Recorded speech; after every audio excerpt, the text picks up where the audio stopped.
What's up, world? You are welcome to this study. Today we are talking about the amazing John C Maxwell, the difference maker. It's about making your attitude your greatest asset. So your attitude is actually the difference maker. Get it? And this book is amazing. We're going to be venturing more into leadership in this wonderful month of December. Thank you so much for coming by. So please sit back, grab your popcorn, grab your chin chin, grab your kuli kuli, grab your zobo, grab whoever you can that is around you. Let us sit down and discuss.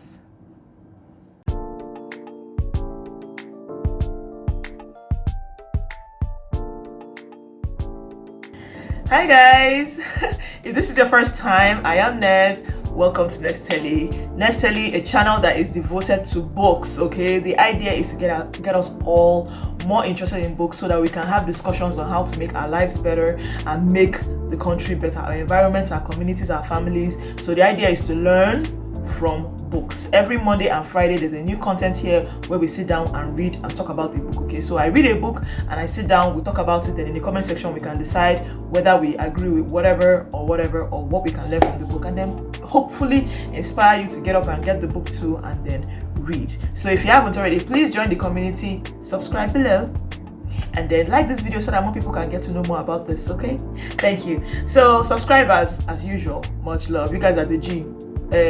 Welcome to December again. So John C Maxwell, I feel like he doesn't need any introduction, but let me just go on and introduce him. He is the top leadership expert in the world as we speak. Okay, I know these things sometimes can be up for debate, but he's actually the top leading. He has written so many books on leadership, and he's someone that I'm really going to dive into this period of time between now and January, because leadership is something very, very important. And so he's one of those people that easily falls into the motivational speaker genre, but he doesn't identify himself as a motivational speaker. He believes he's a motivational teacher, and there's a difference. He says that that a motivational teacher teaches you, as in you get motivated, then it teaches you what you can do to stay motivated or stay on course to whatever it is that you're motivated to do. A motivational speaker just makes you feel like, yeah, by the time you sleep and wake up the next morning, you're like, okay, I don't get it. Anyway, in this book, The Difference Maker, he talks about attitude. Your attitude is the most important thing to you. But then he starts like the first paragraph, he goes, attitude is not everything. Of course, I thought his attitude is everything. And I said, no, that's a very faulty theory. Like, look at this. Would you walk into a bank with an amazing attitude and expect that they're going to employ you? No. But you see, your attitude to life actually affects the way you handle that situation. Let me explain further. The bank would likely hire someone that is more experienced, someone that has done the job before, someone that is qualified, someone that is competent. You get? Now, your attitude can make you go and get competent. That's what your attitude will do. If you don't have a good attitude, you can lose that job at that bank and just be like, what can somebody do safe? This one is that one. You don't go on and complain, and boom, your life is what it is. So he went on to explain the major things that affect your attitude. Okay, which is, there are 5. He said there are 5 major things that affect your attitude. That is, you get discouraged. That's discouragement, change, problem, fears, and failure. When it comes to failure, he said that this failure one has been something I've been keeping an eye on recently a lot, because someone said somewhere that human beings are the only ones that assume that failure is an end to failure. Does that make any sense? That every other species of animal sees failure as an opportunity to do something else, but we humans fail and we just stop. The lion hunts 100% of the time. 75% of the time, a lion or a lioness does not succeed, but yet they are named the king of the jungle, because 25% of the time they actually get what they want. They get their food. So if you, as a human being, 75% of the time you don't go on because you failed, would you even be think about it. Successful people are people that have failed and learned from their failure over and over and over again. Oh Lord, why are people making noise in my street? I'm so sorry. So anyway, so that being said, he said that there were things that where we get our attitude from. That's what I'm going to talk about today. They were like, I didn't even check the number, but I guess I'll write it as I continue, as I start going. That's what makes your attitude what it is. Now, understand that your attitude, whatever it is now, it can change. It's up for change. You should be able to change it, because you're trying to get your attitude to be your attitude to be your greatest asset. Do you understand? Okay, so the number one is your personality. Now, some of us are born with a certain kind of personality. Some people are just the way you're born is like the way you are. You have a tendency to be more optimistic than pessimistic. Some people grew up in the same house, same environment, same everything, but you see one person is more, yes, we can do this. Let us try. One other person is like, what's doing this one? I beg, relax, Jerry. Not all this stress. You like to stress yourself. Nothing's gonna happen. Nothing's gonna change. Do you understand? Same house, sometimes even twins. And that's just how both of them are. That has more to do with their personality trait. You're born with it. Now you're born with it doesn't mean you cannot change it. Okay? Don't do that thing where you be okay, this is who I am, this is my personality traits. I cannot. You can. That's the idea. You have to. That when they say be yourself, don't be yourself. Be an improvement of yourself. Yeah? Okay. So that's number one. Number two is your environment. Similar like the personality trait. Your environment is one of the things that can make you that can make your attitude either very good or very not good. And a lot of times when you think of environment, your mind will go down to like people that are maybe lower class. It actually doesn't have to do with that. Like you've met people, I'm sure you've met some people that are actually considered in the higher social economic class, but they're very negative to life. It makes you wonder, like, what's wrong with these people? So it's like people that are in homes full of negativity, full of downness. I don't know if that word is the word. Full of just, you don't feel good about life, those things actually do affect. Well, there's some families that are so excited, so happy, everything is, there's always a positivity to their life. That is, your environment has a lot to do with what caused that. And you can also change that, but it's good to identify them so that you can do something about it. Another one is expression of others. That's the way you feel. This is the way you feel one. It brings a beautiful idea in my head. I'm a fashion designer, right? I happened to be in a fashion show one time and I met this fashion designer that I am absolutely in love with. That's like about a year or two after I moved to Lagos. And I was so excited. I was really finding out, oh my god, it's so nice to meet you. And lady just looked at me like that, did this, and turned and walked away. Oh boy, that day. But honestly, I learned later that she was having a really, really bad day. But that's what I'm saying. Her attitude was affected by the way she felt at that time. You have to get to a point where what is happening, what is causing you to feel a certain way shouldn't affect your attitude. That's what makes an attitude an asset. So like you hear something now, or someone did something that really, really annoyed you, you shouldn't have to take out that annoyance on another person.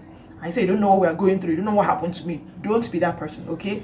This person did this to you, handle it with them, or just close it for a while. Let your attitude to life still be, don't say, hey, you don't understand what happened. This is what he did to me, that is why I did this. Your attitude can and should be your greatest asset, and you have to put that on check. Okay, the next is your self-image. I think this one goes without saying. If you feel poorly about yourself, then your attitude towards life will be poorly. If you apply for something and you don't get it, you just be like, that's how they like to do people. It's because I'm like this. It's because they didn't do this to me. It is you that has come up with. Because the fact is that nothing stops you from going back there and re-asking. Nothing stops you from going and asking someone else. Nothing stops you from just acting like, well, whatever, and you just walk away. Those things can actually help, but you're not going to do that because you feel like your self-worth, your image of yourself is not good. So that's another one. Another one is the exposure to growth opportunities. Honestly, this one, I'm going to spend more time talking about this one because this one affects even your children. John C Maxwell was somebody that learned very early about what he wanted to do, and he came from being exposed to other people and other opportunities. Except from the age of 10, his father took him to a how to make friends and influence people conference. Took him to camps, made sure that he went to places where he could stay and listen, meet different people. He was involved in charity as young as 10. See, what's the name of this man? The Budget. How many of you know Budget? The Budget man. If I remember his name, I'll write his name here. But the guy that owns Budget, I was in a conference where he spoke. He talked about how the young people in Nigeria, as of that time, that was like, I think it's like 3 or 4 years ago. He said that the young people of Nigeria in that time do not believe that they are good people. Like he did a poll on the Twitter, and they don't believe that they are good people. Imagine.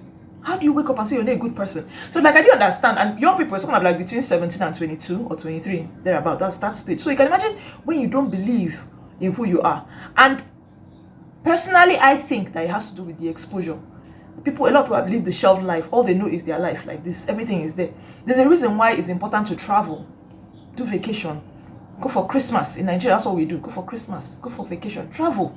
Do you understand? Expose if you're somebody that lives outside the country, bring your kids occasionally to Nigeria. Yes, it is scary, but trust me, it's not now that something bad will happen to you. Come. Do you understand? Come around. Okay, fine, you don't want to come to Nigeria, go somewhere else. But expose your children to different other realities other than the ones that you have. because it creates a great self-worth for them. It creates a good attitude as to what life is, because you realize it has a tendency for you to want to look at, appreciate life more. Yeah, so this is very important. Do it for your kids, do it for yourself. You too, try and do it. It goes a long way to build your confidence and then makes your attitude even better. So that's another one. Association with peers. This association with peers, I think all of us know now. The birds of same feather kafia flock together. Now what's in the column. If you like, don't don't agree that your friends that you've been friends with for the past how many years are likely drawing you down. Well, as they are down, they will just carry you and put you down. It's only a matter of time. Give it 20 years, give it 10 years, it's gonna happen. So yeah, your peers affect your attitude. If your peers are people that believe that everything is bad, or if you come with a brilliant idea with them, they laugh at you. Hey, see the rubbish she wants to do. Hey, once they do that, it's only a matter of time. In 10 years' time, somebody else will come with a good idea that isn't good. You laugh with them too. You become the laugher of good ideas, and that's what it is. The reason why a good number of geniuses and all that tend to be by themselves, because anyway, so that being said, your belief is also linked a lot to your environment or to your self-image. Your belief in a system, in a world. Okay, let me not brag small, but as a Christian, I believe that things are possible.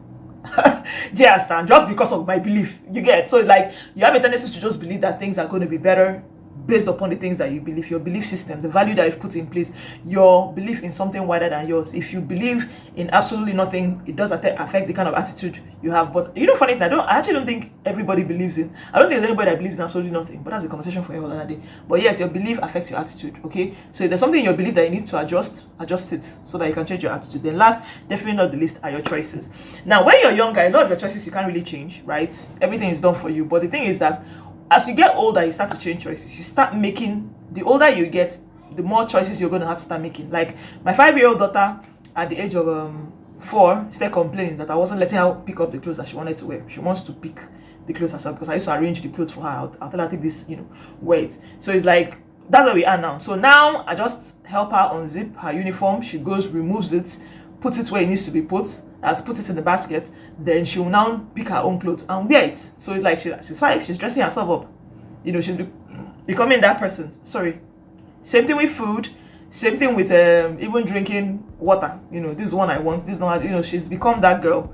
And that. But as it's choices, that's how it would be. Same thing with So like now it's like choices that can manage. But by the time she's in university or so, her choice of friends, her choice of course, her choice of life, her choice of choosing to do drugs, choosing not to, all those type of things. It's dependent on you. Do you understand? Choosing to womanize, choosing to cheat, choosing to marry, choose not to marry, choose to take yourself seriously, it's your choice. Your choice affects your attitude in general. So basically, this is like the beginning part of the book. I ain't gonna lie. There's a whole portion of the book that is a lot to read. What I love about this book is how simple it is. It's like notebook.